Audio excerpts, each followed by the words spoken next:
Bharatiya Janata party के वरिष्ठ नेता श्यामला शर्मा जी हमारे साथ खड़े हैं और कल उमर अब्दुल्ला का जो अभिभाषण था उन्होंने कहा था कि धारा 370 रिवोकेशन के बाद जम्मू कश्मीर में कुछ नहीं बदला। सर क्या कहेंगे?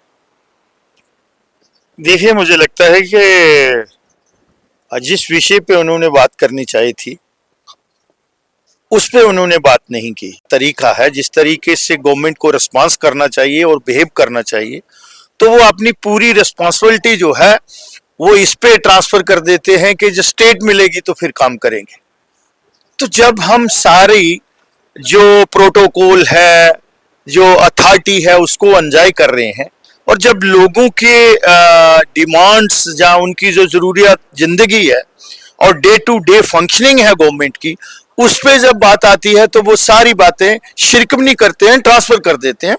तो मुझे नहीं लगता है कि कल जिस तरीके से हम चाहते थे कि चीफ मिनिस्टर साहब on the floor of the house जो उनकी कमिटमेंट्स हैं और कुछ टाइम बोर्ड मैनर में है, तो उन्होंने भी कल यही बताया कि ये सारी बातें तो करेंगे लेकिन तिथि नहीं बताएंगे। तो मुझे लगता है कि कल जो बात हम सुनना चाहते थे, जो जम्मू कश्मीर के लोग उनसे सुनना चाहते थे, वो दम खम उनकी बात में नहीं था। उन्होंने ये भी कहा कि जो डेवलपमेंट कार्यक्रम, चाहे रिंग रोड का जिक्र उन्होंने किया, ये 2019 से स्टार्ट हुए हैं।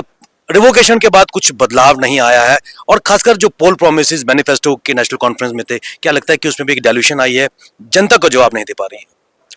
देखिए, मुझे ये बताएं कि वो कैसे कह सकते हैं कि बदलाव नहीं। यहाँ 90% से ज्यादा जो गवर्नमेंट की एनर्जी है और जो रिसोर्स है वो लॉ एंड ऑर्डर पे जो थे वो खर्च होते थे और हमेशा हमने सरकारों में रह के देखा है।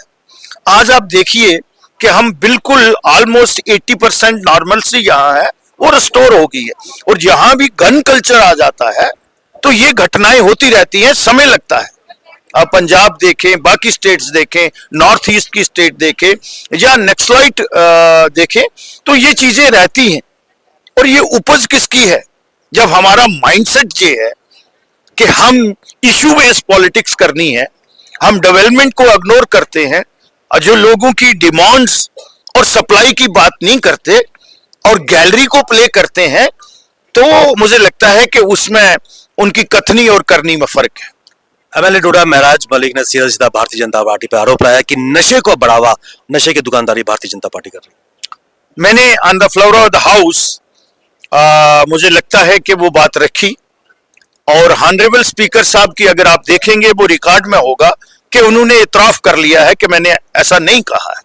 तो अब मुझे नहीं लगता है कि उसमें कोई स्कोप है डिस्कस करने का या डिस्कशन करने का और उसको ज्यादा सीरियसली लेना भी नहीं चाहिए। बिल्कुल, चलते चलते आज कितना महत्वपूर्ण दिन जम्मू कश्मीर में 7 वर्षों के बाद बजट पेश किया जा रहा है। हाँ, इम्पोर्टेंट तो बहुत ही इम्पोर्टेंट डे है आज।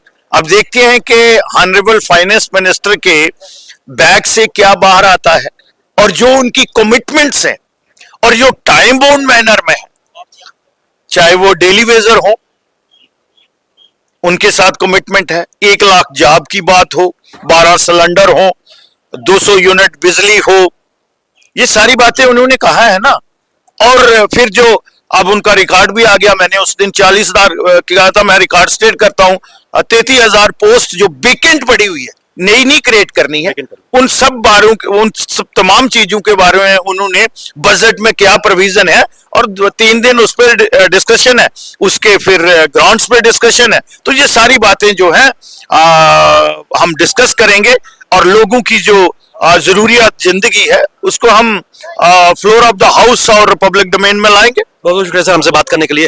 भारतीय जनता पार्टी के वरिष्ठ नेता श्यामला शर्मा जी ने कई चीजों पर खुलासा किया। उन्होंने कहा कि आज इंपॉर्टेंट दिन जम्मू कश्मीर के परिदृश्य में है और क्या pro people pro poor budget जो इसका वादा नेशनल कॉन्फ्रेंस सरकार कर रही है, क्या वो ला पाएगी।